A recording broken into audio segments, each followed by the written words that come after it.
Hello, I'm Will, and today we're going to be reviewing the cr600w CO2 multi-shot from SMK.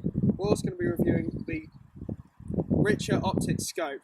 Yeah, that was quite a mouthful. Okay, let's go.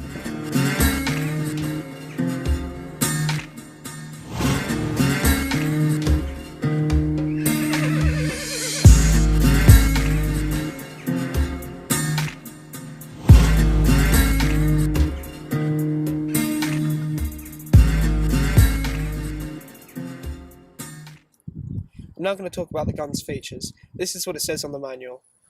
It's got a metal front sight with silencing effects, as you can see there. It's got like an iron sight. The CO2 chamber's here, and it holds one CO2 canister.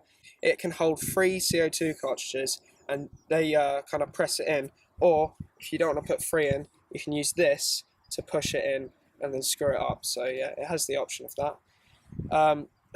It has superb checkering, which is an interesting use of word. And there's the rear sight, which is adjustable, but because I've got the scope on there, it'd be quite hard to do right now, and there's no point really. This is adjustable, this trigger, but I don't want to, it's perfect here. There's the safety catch, which is just a simple press. Beach stock and fitted rubber recoil pad, which, yeah, this is alright, it fits quite nicely, but yeah, I don't know, yeah, it's nice. It also has an option of single fire, which can be taken out, which I'm going to show you right here. So that you just put the pellet on there like a normal gun, which you can also take it out, and it's connected by magnets. You can also shoot it with this magazine. It holds up to 7 pellets, and I'm going to show you how to put the pellets in just a minute. So same with the single fire. What you need to do is bolt it, and then you see where the magnet is, and there's also a magnet on there. Slide it on, and then for some reason the bolt's very stiff, and it can take a couple of attempts to get it on. So let's see, and then with a lot of force you push it down and it's ready to go. I'm going to be shooting this today, and I believe the 177 holds 9 shots compared to the 22 holding only 7. Okay, so a little bit about this gun. It comes in 177 form and also 22. This is the 22 version. It's got a 12 foot-pound knockdown power, or FTLB, and if you're shooting it with 177, it can go 600 feet per second, and like this one, 500 feet per second if it's a 22. This apparently is for vermin control, like pigeons, rats and rabbits, but I don't know if it'll be strong enough. Maybe on full gas, because this is CO2 cartridge powered. Now moving on to the scope. Like I said earlier, it's from Richer Optics. It's a 4x32 scope, so it's got a lot of distance, so you can get those shots in.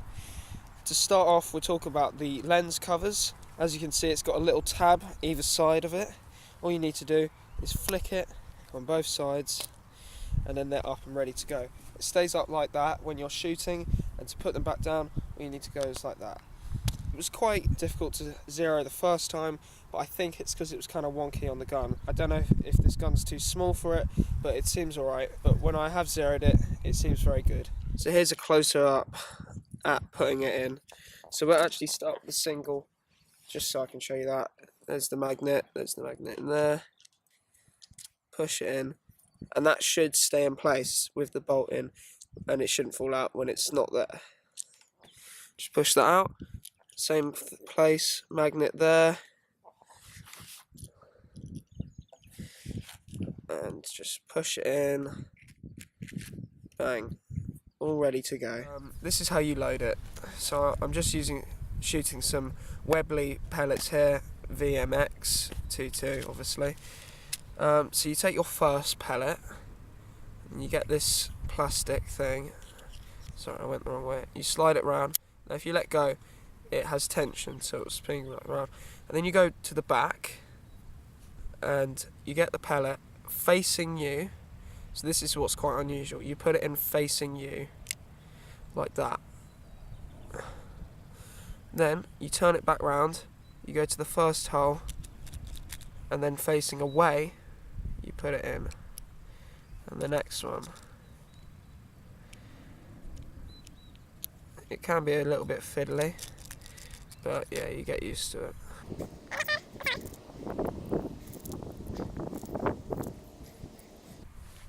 Then there you go, there's a fully loaded mag, and the first shot's there, and that keeps it in place, ready to be shot. And here's a closer look at the single fire rail kind of thingy. And yeah, all you need to do, very simple, place a pellet on top. This is when it's in the actual gun, obviously, and then push the bolt through, putting it in the barrel. I'm now going to be taking 7 shots at that face on the box. It's from about 15 yards away. That's all 7 shots. Let's see what our grouping is. So as we can see, the grouping isn't great. This lucky little devil thingy, it survived. All of our shots went here except that one and that one, which I think I might have wobbled. But yeah, fairly tight grouping for the distance. I'm going to try it again with replaced gas. Even with that gas running out, there's the power. It managed to squash that pellet completely and even make some marks on the back of that metal there. So fairly impressive, but let's try that again.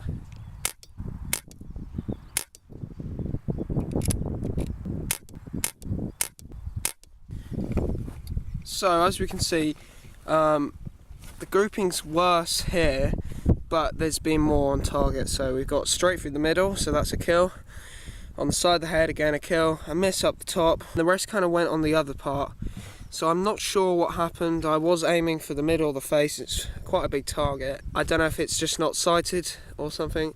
But for now, let's move on to something a bit more fun. We're going to be shooting a shaken up old can of drink. This is Tango. It's been in the fridge for years, so some out-of-date eggs, that'll be good, and some balloons, so yeah, that should be fun. So we've got 3 balloons down there, we're just going to pick them off, and I've also switched to some RWS hobby pellets, just because they're a little bit cheaper, and you don't really need to worry about them as much, so yeah, don't want to be using the expensive ones, but yeah, let's take these balloons out. There's one.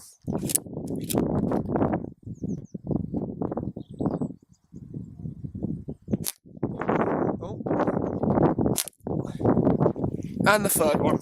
I'm just going to use the main camera closer, and I'm going to be shooting from about 10 yards away just because these are much smaller and I want to make sure I hit them, so yeah.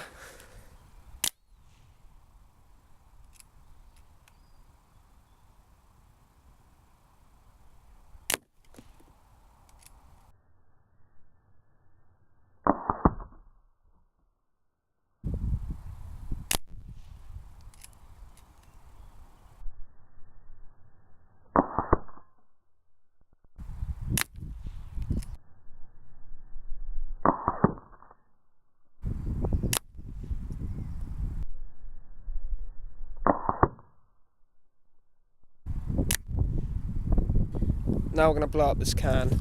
These eggs though, I'll just have a quick talk. They were quite interesting, especially this one.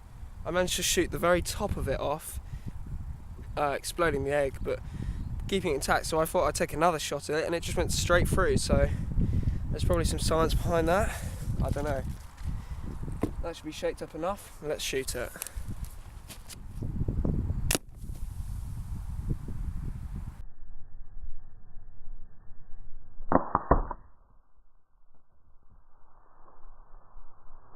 And there we go, that shows the actual power of this gun. It's gone straight through and ripped a massive hole in the back. You can get more powerful air rifles, especially when you're looking at gas, because you can go very powerful. This is bottom end, but that just goes to show these aren't toys and they're not to be messed with. So there we go. Now we've done the test, let's review the gun and the scope. I have shot this before, but now we've done the test, I think I can give it an evaluation. So, the scope, first off. Although you didn't see it, sighting it was quite annoying. It took some time. I'm not 100% sure it's 0, which means the scope could be quite unreliable. But the caps, they're really cool. And I think that's all I have to say about the scope. It's very clear. If I was better at zeroing, I think this could be a very good scope. I don't really think it's designed for such a small gun. it's more heavy duty end gun. The gun itself, well, first of all, it's ridiculously light and very small. It's about the size of my arm width to my other shoulder. So a very small gun, very light, and this makes me think that because it's not very powerful, it's a beginner's gun, maybe a child's gun under the supervision of an adult, of course. Yeah, but it has got quite a bit of power on full gas, but it just runs through gas so quickly. I think I said earlier 250 shots, but I think that's pushing the limit a bit. I'd say probably about 100, and then you're thinking about changing the gas. I mean, I have put one in and then just let it go as long as possible, and then after a certain amount of time, it can go from shooting them not very powerful to straight away just dropping them out the barrel, and it's such an immediate change. I don't know where the gas goes because, like I said, it's not the most powerful thing, but there you go. I guess it's just one of those things because it's only using those small CO2 guns which you get on airsoft and air pistols, you know. So yeah, built-in jaw rest, yeah, all very nice. And earlier I was watching back on the video, I said it fits very nicely. Basically, of course, it's going to fit the gun. What I meant by that, it fits the shoulder, because as you can see, it's curved quite nicely, and I don't really think that would fit an adult shoulder, but for a child like me, it does fit very nicely. So this just supports the fact that this is a child's gun. But on the box it says not for children, and I think it says something like 18 or 25 plus, so I think it's up to the user really. The barrel, very small, almost as long as my hand. The iron sights, which I have used, they're pretty accurate, pretty good. I'd like if they had night sights. I think that's what they're called. Don't quote me on that. You know, the kind of acrylic parts, which you have two acrylic dots here, acrylic bar there, which you can line up. It makes it much easier for me personally.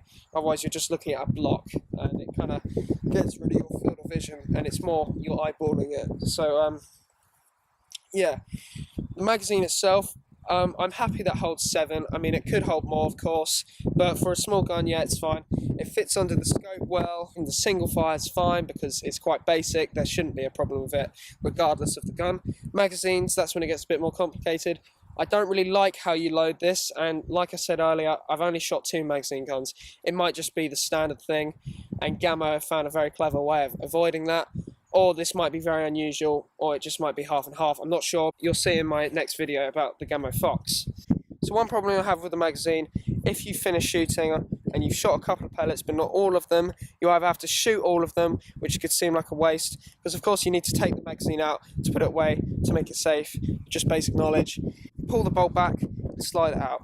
Okay, so that's all fine. There's no pellets in there anymore. So then you slide it forward, now it's ready to shoot, which is not ideal. You don't want to put it away like that if it's primed. So one way I've seen to avoid that, you put it on fire, you pull back the bolt, pull the trigger, slide it forward. That should stop it from firing. Now, that is pretty standard, same with all multi-shotguns, except I've tried this before, and then I pulled the trigger and bang, which isn't only bad for the gun, it's very dangerous, because even without pellets, the gas can hurt and can be dangerous. So that is a problem, a very big problem in fact. So I think the SMK, they need to think about that and try to avoid that, because I don't know what causes it. It's just it's like 1 in 4 it happens. So I tend to just shoot all the pellets until it's done. It just seems the safest way. So that is a problem with the gun. Overall, I do like this gun. It is cool. But I'm going to have to say this is a plinker, and if you don't know what I mean by that, it's used for targets. It's not going to do much damage. It's just going to plink the targets. On the box it says it's used for vermin control like rabbits, pigeons and rats. I would probably shoot a rat with this just because they've got thinner skin and they're basically shoot them anywhere, they die. But something like a pigeon which has very strong wings, I would not want to use this. It's not powerful enough. I wouldn't be guaranteed to kill. I just have to say it's false advertisement, and if you were new to shooting and you wanted to buy a cheaper gun and you thought, yeah, this seems good, it looks cool and everything, and then you shot a rabbit in the eye, it's just going around. If you're new to shooting, that would definitely put you off, and also it's just putting animals paying for no reason. So this is why I do not recommend this for hunting. Plinking, like I said, yeah, definitely, and just targets like I've been doing today. I hope you enjoyed this video. There will be more coming in the future. I'm going to try and make as many videos as possible and then slowly release them, and then also release them through winter time, so I'm just not leaving gaps between my content. So please like and subscribe, comment, because I've been replying to as many comments as I can, and if I don't know what I'm talking about, I'll research it as much as possible so I can get you the information. So if you have any questions about this gun, another video, or plans for the future, or whatever you want to talk about, just comment below. I'll try and answer it. Sorry I'm not 100% active, so stay tuned, and also there's a little blooper roll at the end, so yeah, stay tuned for that. Thanks and bye.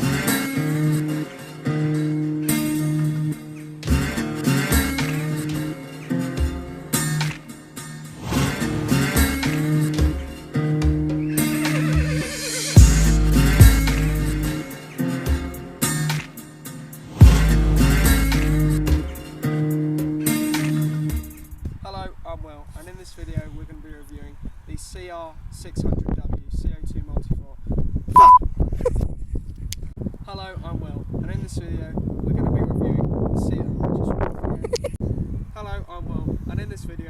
reviewing the cr600w CO2 multi-port. Hello, I'm Will, and in this video we're going to be reviewing the cr600w CO2 multi-shot from SMK. Here it is. And we're also going to be reviewing the OPTIK scope. I fucking got it once and then that had to be... Alright, go again. Hello, I'm Will, and in this video we're going to be reviewing the cr600w. Why the fuck would you laugh? Hello, I'm Will, and in this video we're going to be reviewing the cr600w CO2 multi-shot from MSK. No? Fuck!